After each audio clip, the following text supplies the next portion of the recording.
Welcome back to Cruising America. Today we're visiting the Mountain Farm Museum in the Great Smoky Mountains National Park.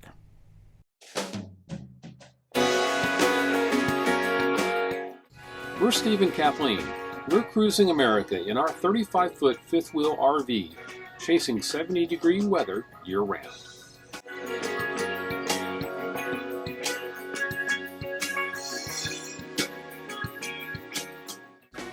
If you'd like to watch our previous videos, please click the Cruising America playlist link in the description below this video.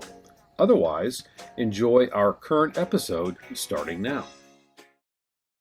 The Mountain Farm Museum is a collection of 10 historic farm buildings moved in the early 1950s from throughout the Great Smoky Mountains National Park area.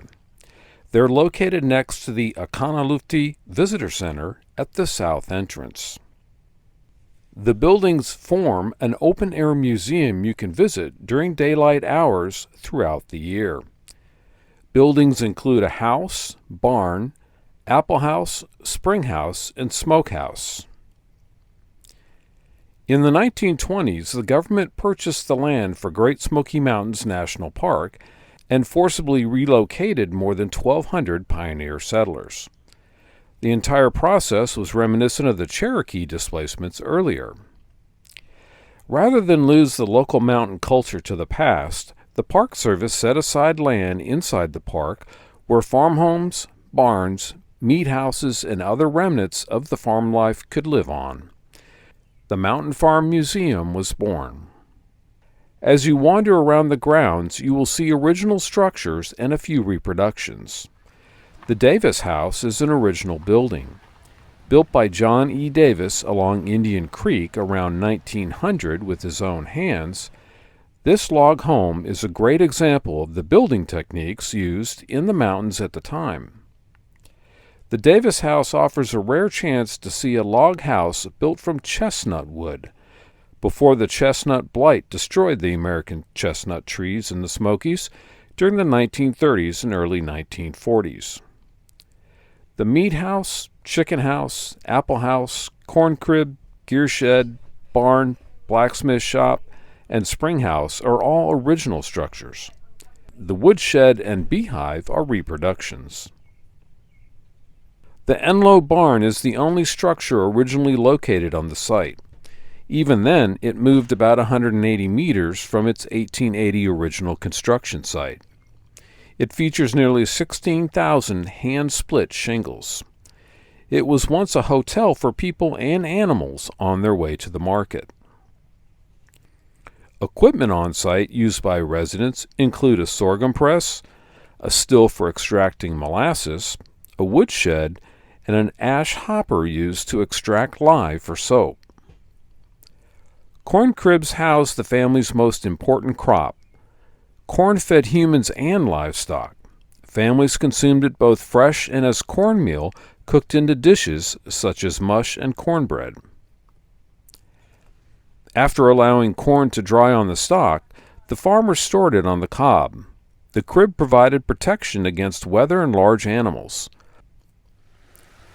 Hogs were so self-sufficient that they were turned out into the forest to forage for food. Farmers could produce several large litters each year, which helped ensure a family's supply of meat. Fall was the only time many families penned some of their hogs to fatten for butchering. The meat house protected this valuable commodity. Without refrigeration, salting and smoking were the most common means of preserving meat and protecting it from insects and bacteria. A reliable source of drinking water was important in selecting a house site. Water flowed through the spring house in a rock-lined channel in the floor or elevated trough. Containers of perishable food, especially dairy products, were placed in the trough and refrigerated by the cool water. The blacksmith shop, moved in from Cades Cove, is a working forge where you can see demonstrations. It was used to make repairs to tools or forge new ironwork. Iron was scarce, so many items were repurposed as needed. Sorghum cane, a crop grown on many mountain farms, was used to produce sorghum molasses. The cane was fed between the rollers of the animal-powered cane mill, which squeezed out the juice.